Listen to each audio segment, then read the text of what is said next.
gracias por concurrir a esta presentación. Muchas gracias, José, por las palabras introductorias. Yo creo que la parte más interesante de este acto va a ser cuando pasemos a las preguntas. Como esto no va por cadena nacional, yo acepto preguntas. De modo que posiblemente ahí podemos establecer un diálogo más profundo y esclarecedor sobre lo que significa esta novela histórica. Es novela porque hay un esmero en la calidad literaria, en la forma de narrar, en la tensión, en el suspenso, en la profundidad psicológica que uno logra describir en los personajes. Y es histórica porque los personajes son todos reales. Estamos basados en documentos que hemos explorado junto con Gustavo, en muchísimos textos, en cartas, en diarios de la época, en libros de la época, publicaciones de la época, de modo que los personajes son reales, o sea que es una historia contada de una forma que resulte atrapante, subyugante, y que permita que el lector, como ocurre en las buenas novelas, se traslade a otro tiempo, a otro escenario,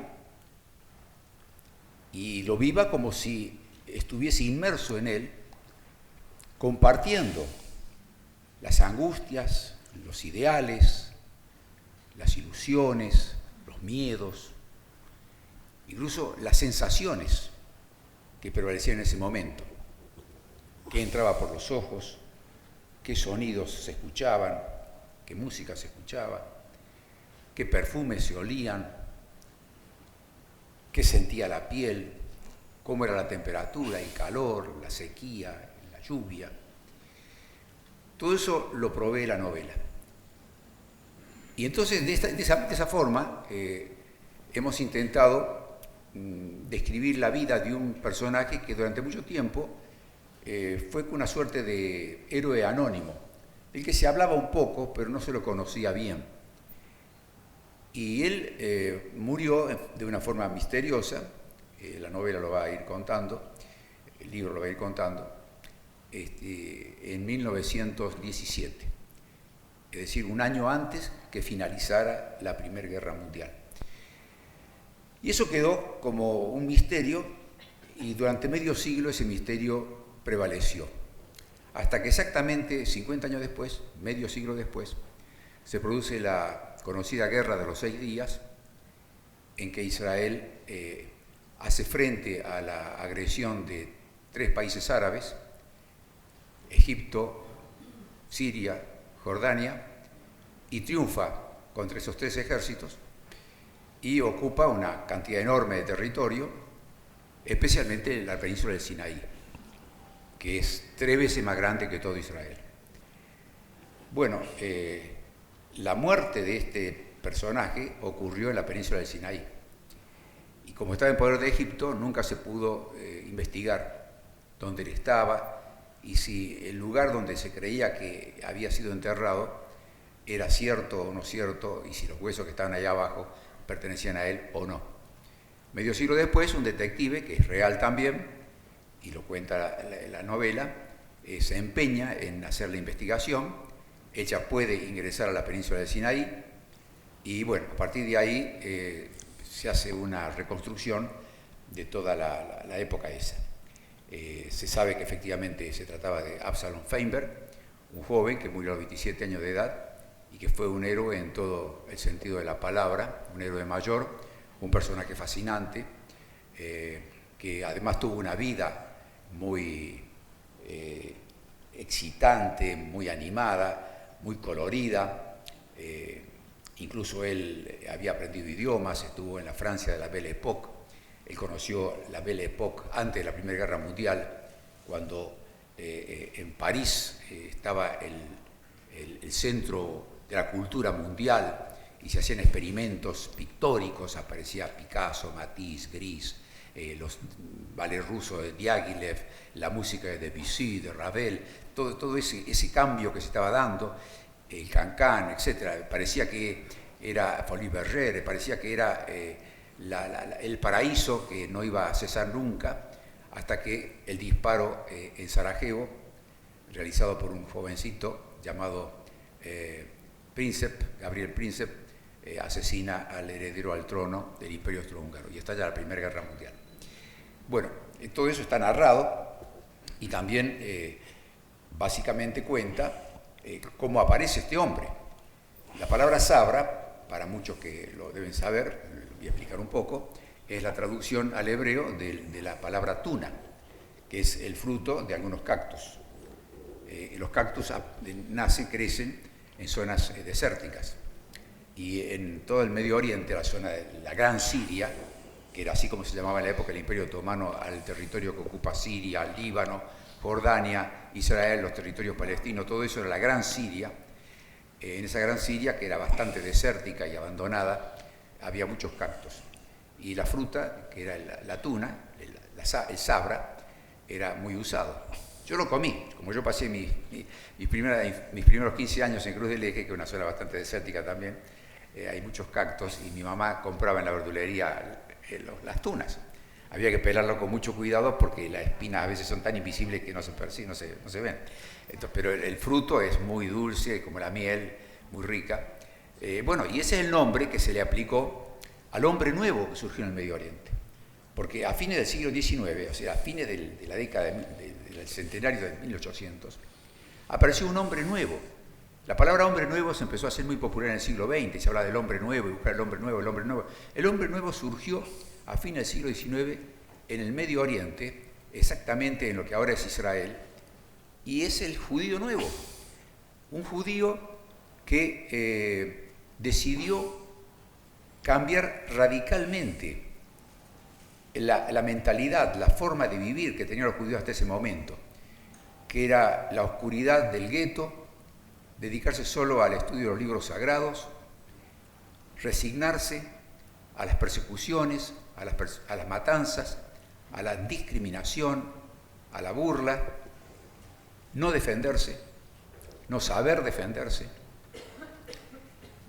y esperar que Dios, en su misericordia, alguna vez les trajera la independencia, la libertad, la felicidad.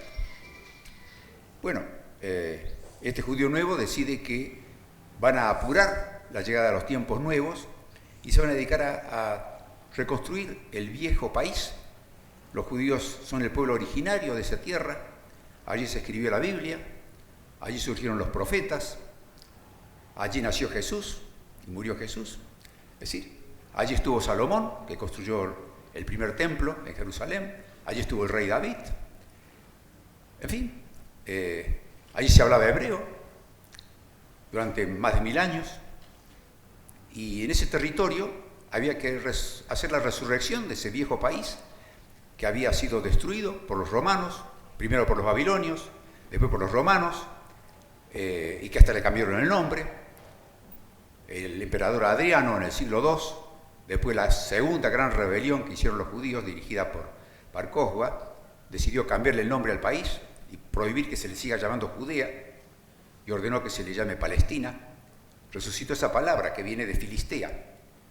En latín se escribe la PH, o sea, Filistea, PH, Palestina. Los palestinos habían desaparecido ya en los tiempos del rey David, que había sido vencido por Sansón, por David, y se habían integrado al pueblo judío, así no había más ya una entidad llamada Palestina. Pero Adriano resucita esa palabra para que no se diga más Judea, había que llamarla de otra forma. Y también le cambia el nombre a Jerusalén y le pone como nombre a Aelia Capitolina. Y bueno, y están las pruebas, especialmente el Arco de Triunfo de Tito, que todavía se puede ver en Roma, cómo los romanos llevaron todos los elementos sagrados del templo de Jerusalén, especialmente el candelabro de 7 brazos, se lo ve claramente ahí. Y eso fue convertido después en una tierra de nadie, fue un lugar invadido posteriormente por los mogoles, por los árabes, los cruzados y finalmente los otomanos. Y ahora estaba el Imperio Otomano y era un imperio que se había impuesto en todo el Medio Oriente 5 siglos antes. Al principio fue un imperio en cierta medida progresista. Nosotros tenemos referencias indirectas a través de la batalla de Lepanto, donde participó Cervantes, pero el Imperio Otomano era abierto en ese momento, era tolerante. E incluso los judíos que fueron expulsados de España por los reyes católicos en 1492, una gran parte de ellos fue hacia el Imperio Otomano. Una gran parte de esos judíos vino a América, otra parte murió en el mar, los barcos se hundieron, otros fueron esclavizados, secuestrados por los piratas que merodeaban por el Mediterráneo, y algunos lograron llegar a Turquía.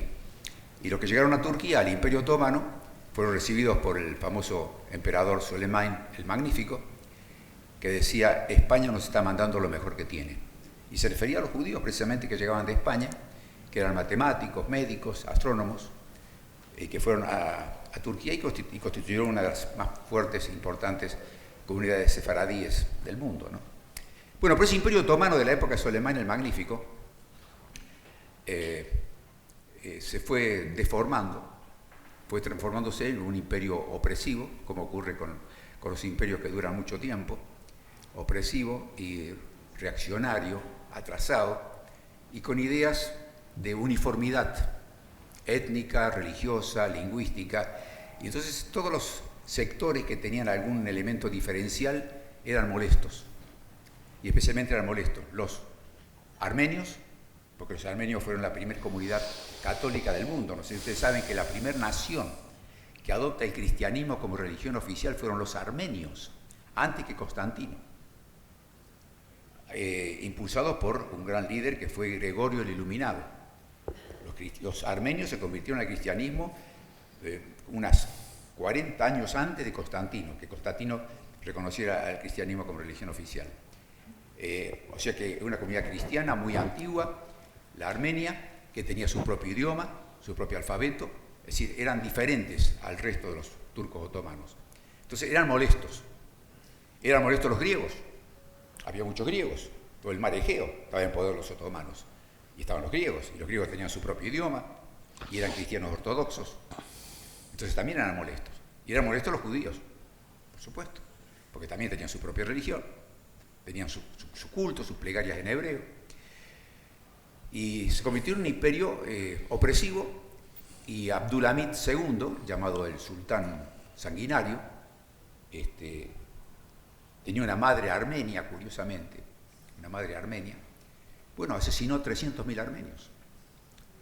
Pero eso no fue el genocidio vino después, porque poco antes de estallar la Primera Guerra Mundial se produce una revolución en Turquía, aparecen los llamados jóvenes turcos y producen algo parecido a lo que ya se llama ahora la primavera árabe, que en vez de primavera fue un pronto invierno, ¿no?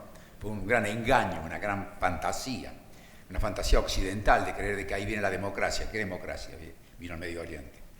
Bueno, ya vemos lo que ha venido, ¿no?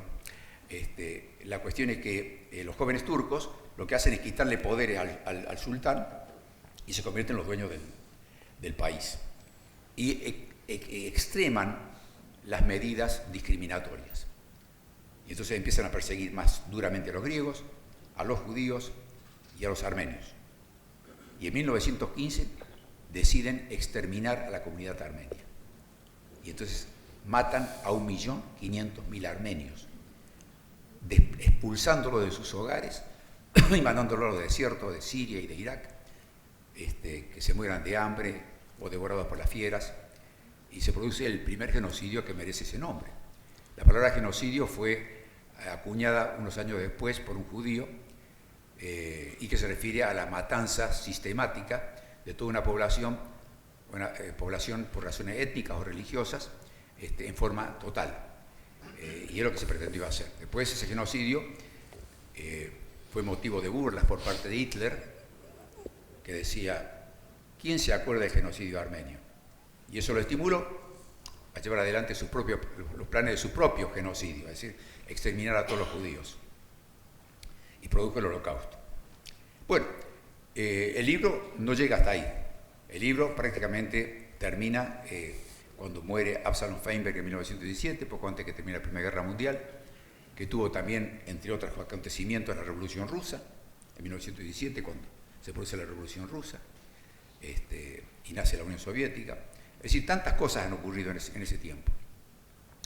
Lo cierto es que en ese atmósfera, en ese clima, los lectores se van a encontrar con ese mundo sorprendente del que se habla poco.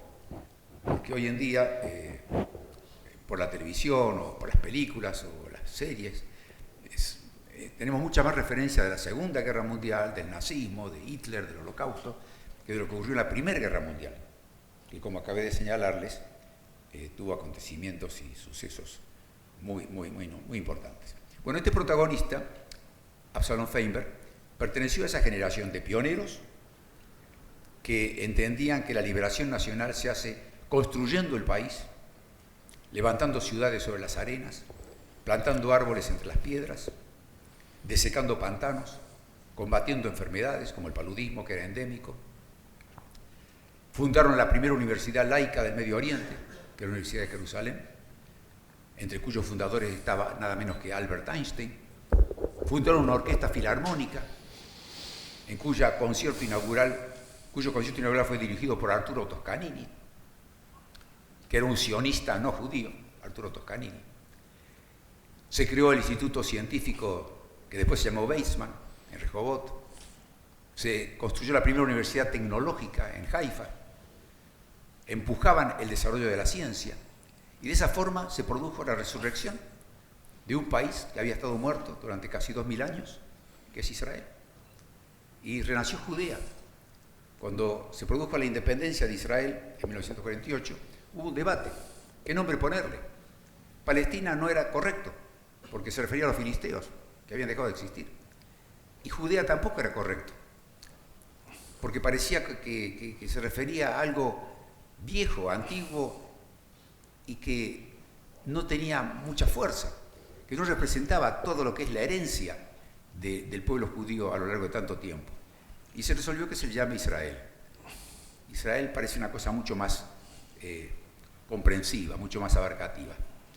En ese momento de la fundación del Estado de Israel no lo menciono en el libro, no trato el conflicto actual, justamente para permitir que el lector pueda tener una visión más serena, más objetiva, más equilibrada, de cómo fue desarrollándose la historia en un tiempo previo al conflicto que ahora tanto preocupa y tanto duele.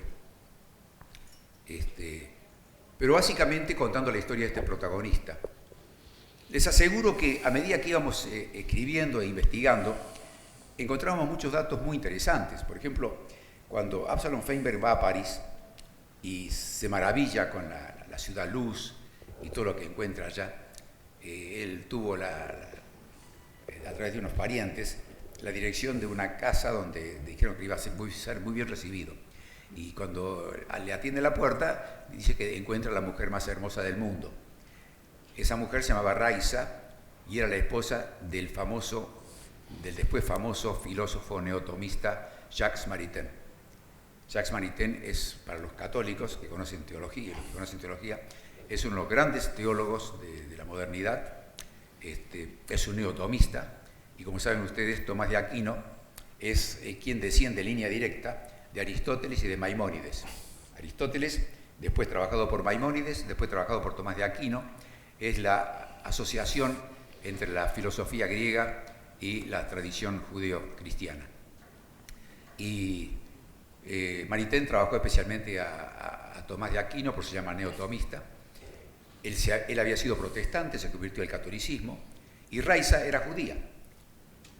Y aparece un amigo de ellos que había sido ateo y se volvió católico también, y que se llamaba Charles Péguy, el famoso poeta Charles Péguy, que fue asesinado en la Primera Guerra Mundial. Estos son los amigos que él conoció en París, y aparte de eso hay otros romances que para un novelista resultan muy sabrosos cuando se escribe una novela, de incorporar estas partes, porque siempre estimulan las ganas de vivir, de conocer y de compartir vivencias y experiencias que son interesantes. Bueno, no quiero contarles el libro, obviamente al leerlo seguramente les va sorprender la cantidad de información que el libro contiene, pero que hemos tratado con Gustavo de hacerla lo más fluida y digerible posible. No se asombre por la cantidad de nombres, ahí aparecen personajes que uno dice, ¿y qué hace este personaje acá? Y está ahí, muy importantes, y se narra lo que ocurrió antes de la Primera Guerra Mundial, desde prácticamente el año 1880 hasta el 1917, y es como penetrar en un mundo diferente.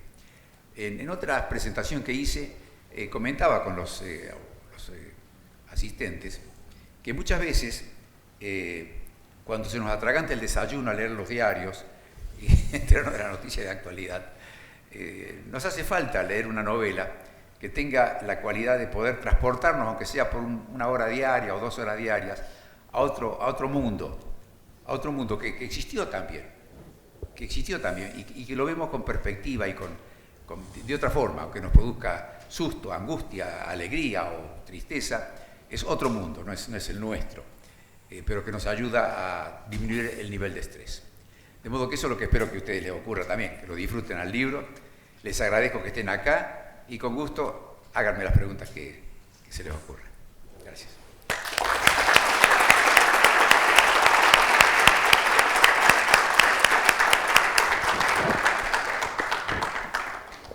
Sí, Patricia. Inclusive para aquellos que nos animamos a garabatear por ahí alguna oración nos atrevemos a garabatear una oración para transmitir una idea. Siempre lo hacemos motivados por algo. Algo ocurrió, algo vimos, algo leímos, algo pasó en nuestro entorno inmediato que estimula ese deseo de expresar una idea. ¿Qué cosa le ocurrió para que este personaje despertara en usted esta fascinación para luego llevarlo a una novela para que podamos disfrutar los lectores? ¿Algo especial? Sí, puedo decir que sí. En lo inmediato quizá el hecho de que me sorprendió que el aniversario, el centenario de la Primera Guerra Mundial no haya sido evocado con la necesaria intensidad que merecía. Porque, como les dije recién, esa Primera Guerra Mundial marcó las características del siglo XX. Se ha dicho muy bien que el siglo XX fue el más corto de la historia, porque empezó en 1914, no en 1914, y terminó en 1989, cuando cae el muro de Berlín, o cae la Unión Soviética. Es un siglo cortito, pero todo lo que pasó en ese siglo. Ahora, pero gran parte de lo que pasó en ese siglo fue marcado, fue dibujado justamente durante la Primera Guerra Mundial. Ese es un dato que me estimuló. Por otro lado, me encontraba con que hay una epopeya de la que se habla poco. El conflicto del Medio Oriente, la atroz aparición del Estado Islámico, esta especie de placer tanático, feroz, de decapitar, de crucificar, de asesinar, este impulso regresivo y reaccionario de restaurar la Edad Media, el califato de los tiempos de Mahoma, que es algo que uno no puede entender cómo el ser humano puede tener una cosa tan retorcida y tan regresiva. También me dijo, bueno, pero hace falta esclarecer un poco cómo eran las cosas antes de que estallaran estos conflictos.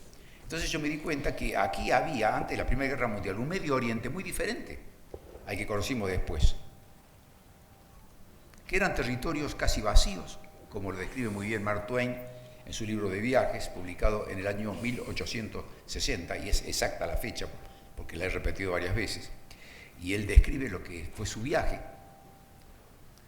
pobreza, endemias, desiertos,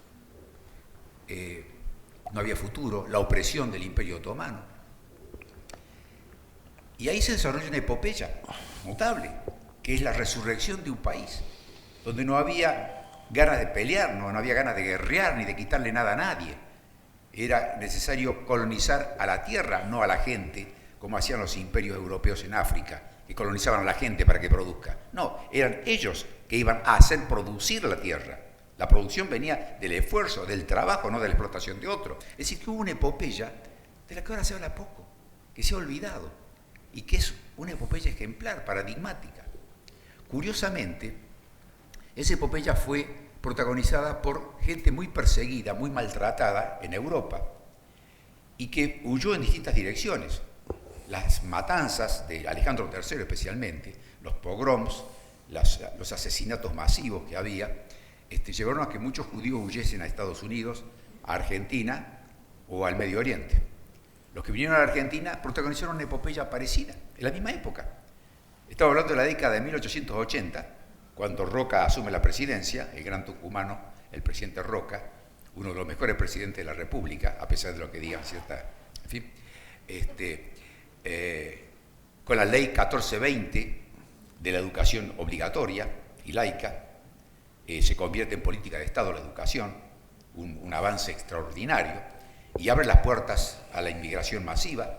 Entonces llegan los inmigrantes y se hace una epopeya en la Argentina igual, porque llegan estos inmigrantes también a tierras vacías, desérticas, y trabajan la tierra, cultivan, nacen aldeas, nacen pueblos, se extienden los caminos, los ferrocarriles, y se desea que los hijos estudien y vayan a la universidad, y rápidamente ocurre lo que describe muy bien Florencio Sánchez en Mi hijo el doctor, es decir, que mi hijo vaya a la universidad, y aparecen rápidamente, en pocas generaciones, los gauchos judíos que describe Alberto Gerchunov en 1910, publica Alberto Gerchunov los gauchos judíos, ya en una sola generación los judíos se integraron como gauchos y al mismo tiempo trabajaban la tierra. Aquí hubo una epopeya. Una epopeya similar ocurrió allá en el Medio Oriente.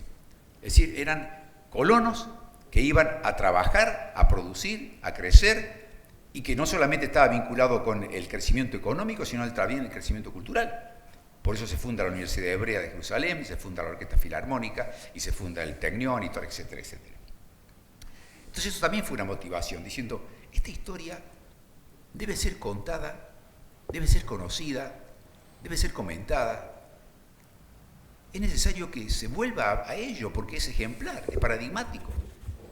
Cuando en este momento se cree que la única forma de avanzar es matando gente, y la reacción del mundo no condena eso con suficiente intensidad, hace falta que estos ejemplos se conozcan mejor. No sé si por ejemplo, los cristianos que están acá no se sienten profundamente dolidos, indignados y angustiados por el hecho que se están crucificando cristianos en el Estado Islámico. Los cuelgan de cruces, los cuelgan en serio durante 3 días, por lo menos. Si al tercer día no mueren, lo matan, pero antes de matarlo, con palos que tienen ácido en la punta, les queman los ojos. Eso es lo que hacen con los cristianos o los herejes. Y la reacción del mundo es pobre, es pálida. Muchas veces han dicho, ¿cómo el mundo no reaccionó ante el holocausto que estaba llevando adelante Hitler? ¿Cómo es posible que no se bombardearon las vías férreas que llevaban a Auschwitz? Y bueno, por lo mismo que está ocurriendo ahora.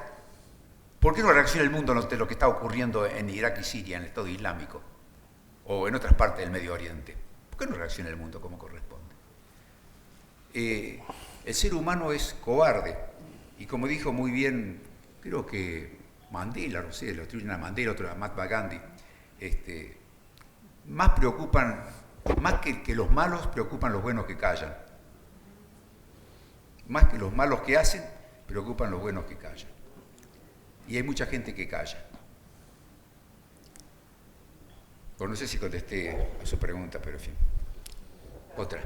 Hay que decir de que en esta novela, dado el éxito editorial, porque ya en 2 semanas se agotó la primera edición, y bueno, en el 2009 el ensayo Oh Patria Mía fue el libro más vendido del año, y hay éxitos editoriales de Marcos muy importantes como El astroso encanto de ser argentino, y el año que viene se va a conmemorar un aniversario de La gesta del marrano, y vamos a hacer seguramente también acá algo. Sí, ya me dijeron la editorial que quieren hacer una edición especial por la enorme repercusión que tuvo ese libro en muchos lugares. Así que vendría a Tucumán para eso también. Claro, combina lo que es el centenario de la Gran Guerra que marcó el siglo, y por otro lado también todo el conflicto en Medio Oriente, que es muy actual. Yo creo que eso en gran parte puede explicar este enorme éxito editorial. ¿Allá hay una pregunta? Sí.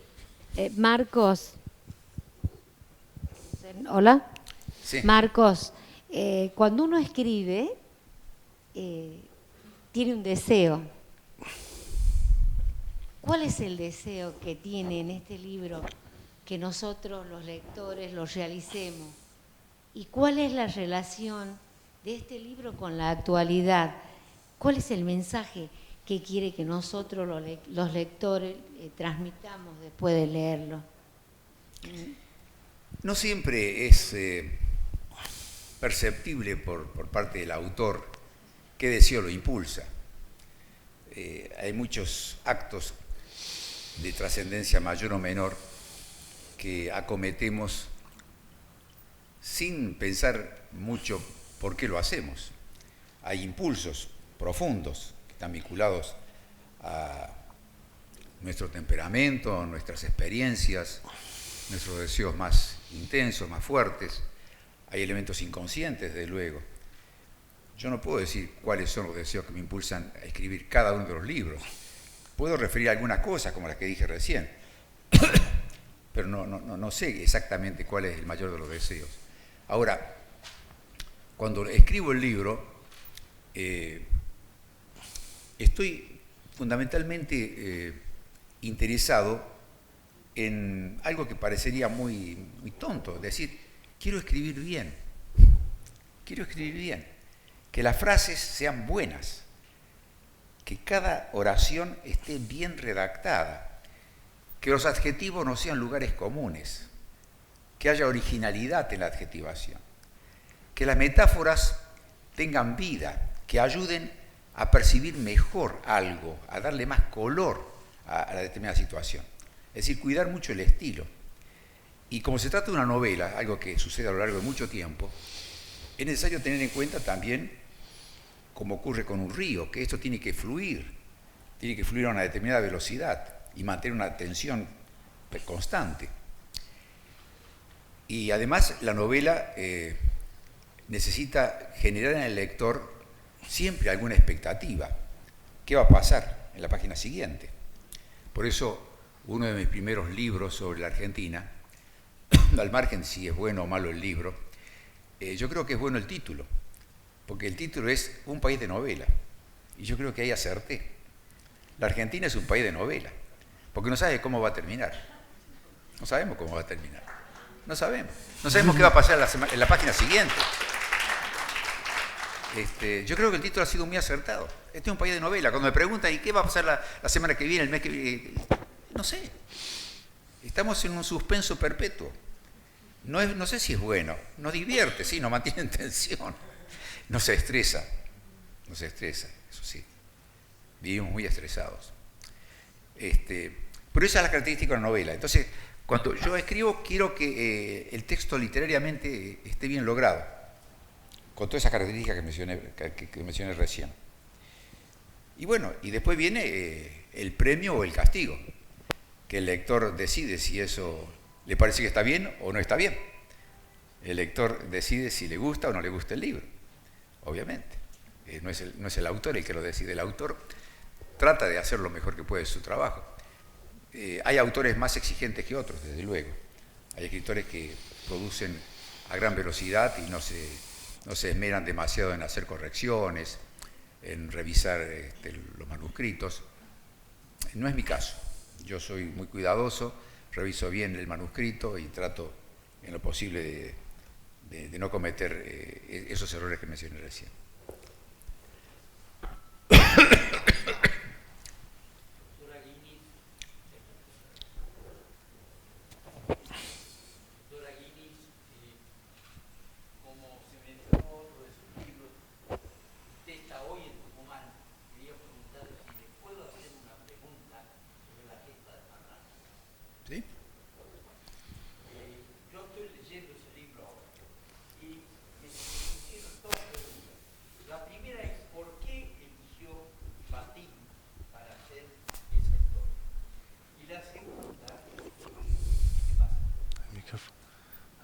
No se escuchaba bien, ¿Ahora sí? Sí. Ahí está. ¿Usted escuchó lo que dije o lo repito? No lo escuché. Bien. Entonces, la primera pregunta es, ¿por qué eligió usted, habida cuenta de cuál es el contenido de la gesta del marrano, por qué la ubicó en Ibatín, que es nuestro Tucumán primitivo? Y la segunda es que leyendo la novela uno tiene la impresión de que Ibatín era un sitio pujante y creativo y qué sé yo. Yo he estado una vez en Ibatín visitando la ruina y eran 3 cuadras por 4 cuadras. En cambio, leyendo su libro, está el barrio de los artesanos y está la capilla de los 2 subpatronos y esto y lo otro. Y uno dice, caray, ¿de dónde pasó tanta cosa? Bueno, creo que con esas dos. Quiero agregar además que lo que usted dijo sobre su forma de escribir es absoluta y rigurosamente cierto. Es evidente que usted, aparte del pensamiento, se toma el trabajo de pulir el estilo. Ese libro, y yo he leído mucho, está muy bien escrito. Pero al grano entonces con las 2 preguntas, por favor. Bueno, gracias por la última parte. Con respecto a la primera parte, La gesta del marrano, lo mismo que este libro, es una novela histórica. Es decir, tiene muchos elementos de novela, pero tiene muchos personajes reales y está fundamentalmente basado en el documento que escribió una persona cuyo apellido es muy familiar en Perú, que se llama Montesinos, que era una persona, usted lo va a leer al final del libro, que es designada por la Inquisición en Lima para realizar una crónica de cada uno de los que iban a ser quemados vivos en la Plaza de Armas de Lima. Y este Montesinos se reunió con el protagonista, con Francisco Maldonado de Silva, y escribió la crónica. Y efectivamente, el protagonista, Francisco Maldonado de Silva, había nacido en Ibatín. En esa época era Ibatín. Todavía estaba en donde que es ahora Ibatín. Después ocurrió la famosa inundación que determinó que se mudara Tucumán al sitio actual. De modo que el nacimiento en Ibatín no es un capricho o una arbitrariedad, sino que es la historia. Él nació en Ibatín. Por los documentos que recogí de esa época, Ibatín no era lo que es Tucumán ahora, por supuesto, pero las cosas que se mencionan allí existieron. No eran muchas cuadras, pero existían los conventos, existía el barrio de los orfebres, en fin, todo lo que había en ese momento, que era propio de las colonias españolas de esa época. En ese tiempo, Ibatín no era una población menor comparada con las otras, pequeñas y mínimas poblaciones. No se olvide que recién hacían 100 años que se descubrió América. Era el germen, era el comienzo de la vida, digamos, de estilo occidental o español. De manera que, efectivamente, yo visité después de escribir el libro, fíjese, fui a Ibatín. Me llevaron algunos amigos tucumanos a conocer el lugar y me emocioné al encontrar las ruinas y tratar de imaginarme lo que eso fue en los tiempos de Francisco Maldonado de Silva.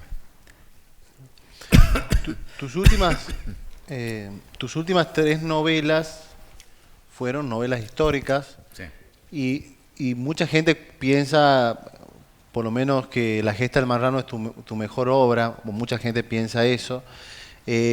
¿Vos pensás que la novela histórica es tu género? ¿Es el lugar donde mejor te desenvuelves, te desarrollas? Me siento muy cómodo con la novela histórica. Varias de mis novelas no son históricas. Por ejemplo, Cantate de los Diablos, La conspiración de los idiotas, La cruz invertida. No son novelas históricas. Pero en cuanto las empecé a escribir, me encontré cómodo. Me encontré cómodo porque la novela histórica no solamente exige avivar las llamas de la imaginación, sino que uno se va documentando, uno investiga. Y la investigación inspira.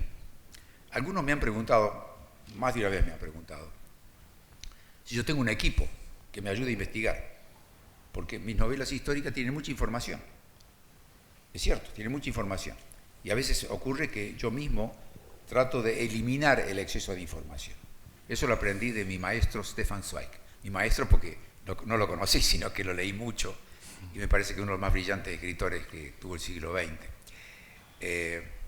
Él decía que era importante que se dejara a un costado lo que no era imprescindible. Y bueno, con la investigación que yo hago, me encuentro con mucho material y alguno de ese material lo tengo que dejar de lado porque me parece que es un exceso y que no ayuda a mantener compacta la historia. La investigación me inspira, voy descubriendo cosas. Algunas de esas cosas me generan ideas para desarrollarlas con más cuidado, con mejor desarrollo. Me parece que merecen más desarrollo. A veces son acontecimientos menores y que digo, acá hay para mucho más. También me encuentro con documentos contradictorios, es decir, me encuentro con información que son contradictorias entre sí. Y ahí uno tiene que optar. Y en general yo opto por la que me parece más coherente con la verdad. En ese sentido les confieso que soy muy cuidadoso con los documentos que voy descubriendo. Yo en mis libros no tergiverso jamás la historia. Cuando hay un documento que me parece que es verídico, que es objetivamente cierto, lo cuido, no lo deformo. La parte novelesca es como un complemento, como un colorido, como una vestimenta, algo que le da mayor sabor, pero no deformo la historia. En ese sentido, no quiero traicionar a esa historia, la quiero mejorar. Y entonces a veces me encuentro con esa dificultad de tener que optar entre dos versiones o algunas cosas dejarlas de lado, porque no considero que sean relevantes. Pero el objeto que entiendo yo tiene la novela histórica es hacer de esa historia, a través de la novela, una mejor historia, más comprensiva, más llevadera, que le permita al lector vivir en ese tiempo y darle más realismo, verosimilitud, ¿no? Sí. Allá. Buenas noches. Buenas noches, Marcos. Hola. Buenas noches, Marcos. Sí. ¿Cuáles son las expectativas que usted tiene de lectura por parte de los jóvenes de este tipo de obras literarias? Bueno, yo a veces me sorprendo porque en general uno tiene la impresión de que los jóvenes leen menos que antes, pero me sorprendo que en muchas ocasiones hay muchos jóvenes que leen, que no se leen mis libros, sino que leen otros libros, que comparan, que juzgan. Es decir, que no se ha dejado de leer, a pesar de que hay muchas otras tentaciones, lo cual es muy bueno. Cuando apareció, por ejemplo, el cine, se creía que el teatro iba a morir, definitivamente. El teatro no ha muerto, el teatro sigue, pero está el cine también. Y con la literatura escrita, se creía también que la literatura escrita iba a desaparecer, que el cine, las series televisivas, etcétera, iba a hacer morir a la literatura. Y no es así. Ustedes habrán advertido que hay más novelas que nunca. La producción literaria es enorme. La calidad es variable también, hay de todo, por cierto. Ahora, los jóvenes, hay un grupo de jóvenes que leen, pero también depende de cómo se estimule la lectura. Yo tengo un nieto que vive en Estados Unidos y que le hacen leer un libro por semana. Por semana. Y aprendió a leer rápido y tiene que dar un informe del libro. Este chico va a terminar leyendo mucho más libros que yo en toda mi vida. Es increíble. Eso no ocurre en la Argentina, desgraciadamente. Aquí a lo sumo si leen un libro por año, qué sé yo, sí. No sé. No hay un estímulo a la lectura. Acá tenemos el Rincón del Vago. ¿Ah, sí? ¿Rincón del Vago?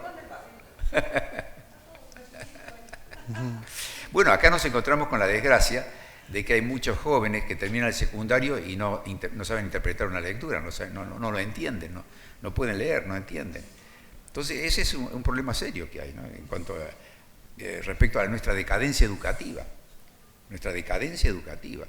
La Argentina ha caído, no se olviden que era una de las grandes curiosidades que existían en el mundo a principios del siglo XX.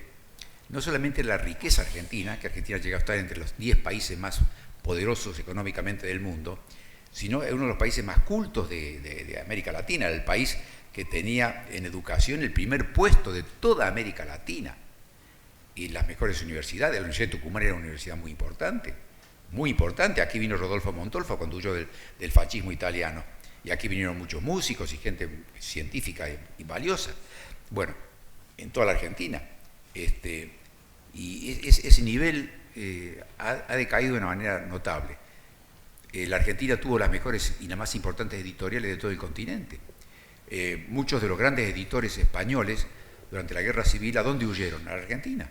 Gonzalo Losada, era un gran editor español que huyó a la Argentina y fundó acá la famosa editorial Losada. publicó gran cantidad de escritores, incluso muchos premios Nobel publicaron con editoriales argentinas. Casi todos los premios Nobel publicaron en Argentina. García Márquez, Cortázar, Vargas Llosa. Cortázar no era el premio Nobel, pero bueno, con Argentina y Vargas Llosa y Gabriela Mistral de Chile publicaron. Entonces que la Argentina tiene un nivel cultural notable. Y eso ha decaído. Entonces, no es un problema, como me acaba de hacer esta pregunta a usted, señor, de los jóvenes solamente, sino en general, ¿no? Que no hay un estímulo a la lectura. No hay un estímulo a la lectura. No hay un estímulo. Y eso es grave. Y por más que se hable de que la educación tiene un buen presupuesto, lo cual es cierto, el presupuesto educativo argentino, nacional argentino, es alto y las provincias, de acuerdo a sus posibilidades, también dan bastante. La calidad educativa no es buena. Y se ha producido en Argentina un fenómeno muy lamentable. Los que tenemos algunos años encima, recordamos que cuando éramos chicos había maestras y maestros, y siempre yo repito que cuando aparecía un maestro o una maestra se producía una vibración frente a alguien que era venerable.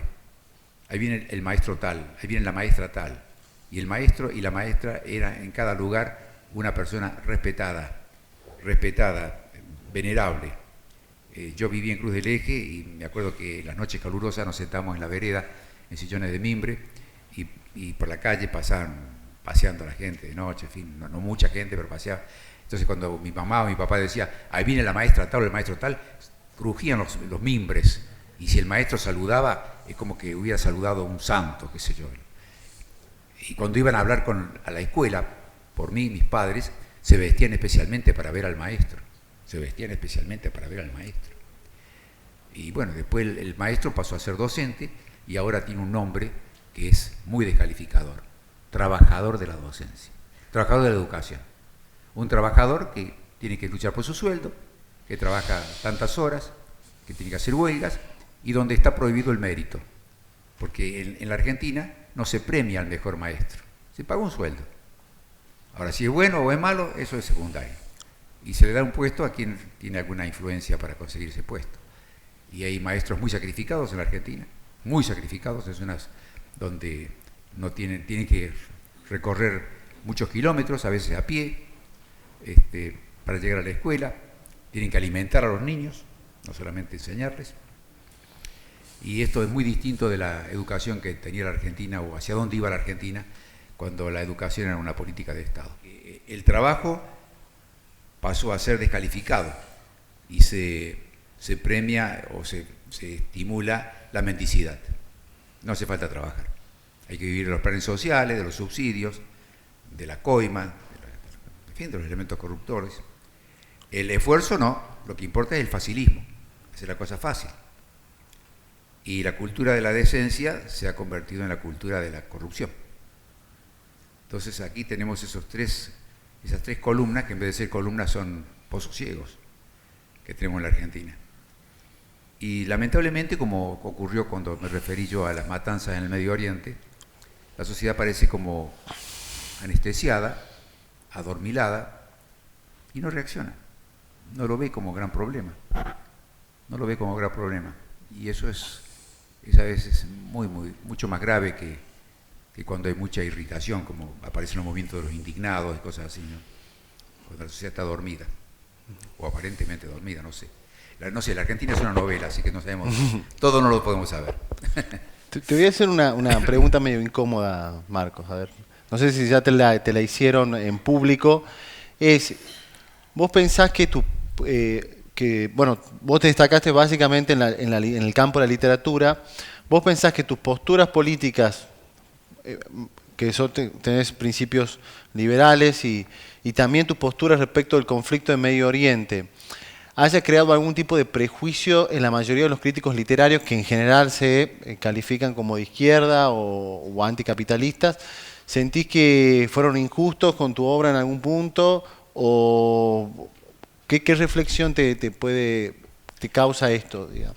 Sí, no siempre uno es equilibrado u objetivo en el análisis de la propia situación. Yo tengo la impresión de haber sido coherente toda mi vida. Desde joven he amado la libertad, he amado la justicia, la solidaridad, y eso me llevó a ser lo que en un tiempo se llamaba una persona de izquierda. Es decir, yo cuando joven me parecía que estaba en la izquierda. Incluso conozco a Marx porque lo he leído directamente, no por comentarios. Escribí una biografía sobre el joven Trotsky. Escribí La cruz invertida, que en su momento fue, como decía Borges, entusiastamente censurada.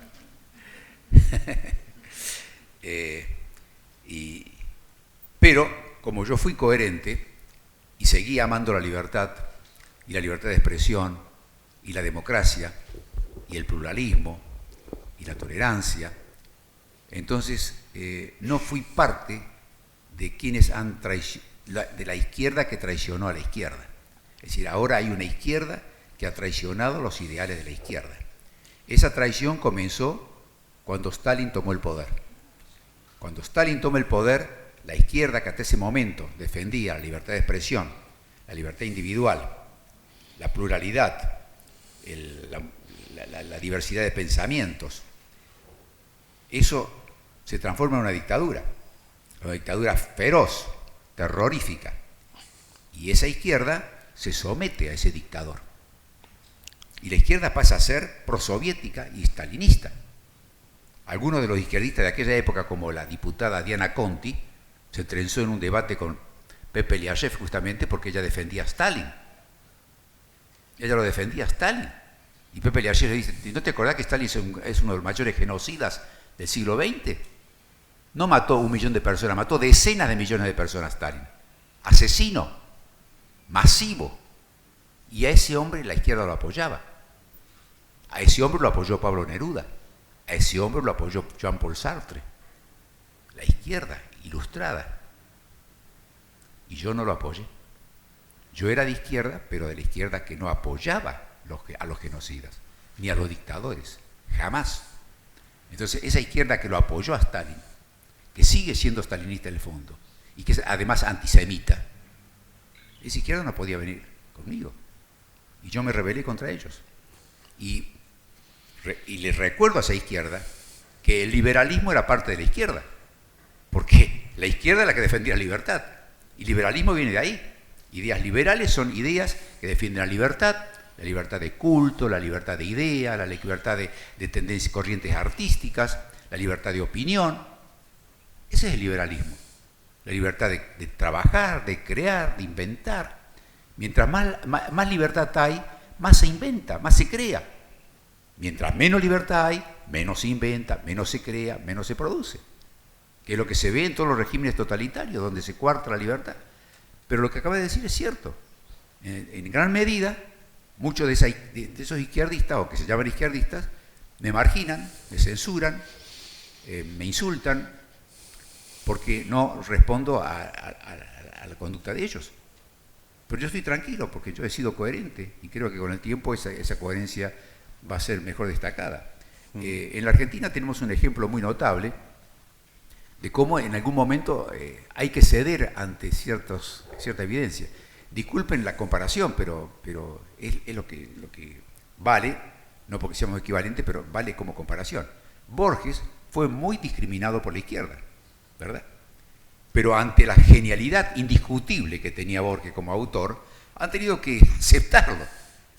Y aceptar que una de las salas de la Biblioteca Nacional, donde trabaja Carta Abierta, y está prohibido mi ingreso, hay un busto de Borges y haya una sala que se llama Jorge Luis Borges. Es decir, no pudieron contra eso. Pero por ahora pueden contra ciertas personas.